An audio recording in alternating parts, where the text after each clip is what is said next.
સ્વાગત છે મિત્રો તમારું મારી યુટ્યુબ ચેનલ ક્રેઝી ડીજેમાં। મિત્રો દીકરાના દીકરાની વહુ તેમની દીકરીને બાની બાજુમાં બેસાડે છે અને દીકરી જ્યારે આંખને અડે છે ને ત્યારે બા એવું કહે છે કે તું તો જીવતા આંખું કાઢી લે એવી છે, મારી આંખું વહી જાય તો કોણ તારી મા દેત? તો સામેથી દીકરાના દીકરાની વહુ હસે છે, પણ જો એની જગ્યાએ કોઈ બીજી દીકરી હોય ને તો હસવાને બદલે કેટલુંય બોલી દે છે અને મોઢા બગાડે છે। પણ આ દીકરી એવો જવાબ આપે છે બાને કે ના હું તો ન દઉં એમ। શું કામ? કેમ કે દીકરીને ખબર છે કે બાની ઉંમર થઈ ગઈ છે એટલે એનું જીવન છે એ નાના છોકરા જેવું થઈ ગયું છે।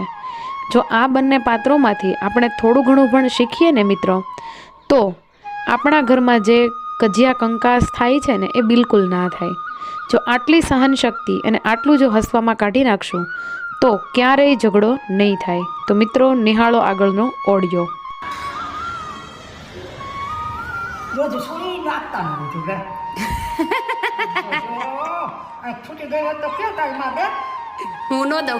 હું ન દઉં ના નો દે તારી શોખ જો જો આ ફૂકાની નિયમ છે તો જીવતા તમને અમે ક્યાં દેખાય છે? આંખમાં દેખાય છે કાંઈ? દેખાય એટલે હું કાંઈ નાખ્યું વધારાનું છે જેવું દેખાય એવું તમે એમ કહેતા હોય મને કોઈ દી કાંઈ દેખાતું નથી। અમારું છે ને બહુ દેખાય કાંઈ નહીં, તમે તો બહુ હું જે છે ને તમને એટલું સારું અમે હવે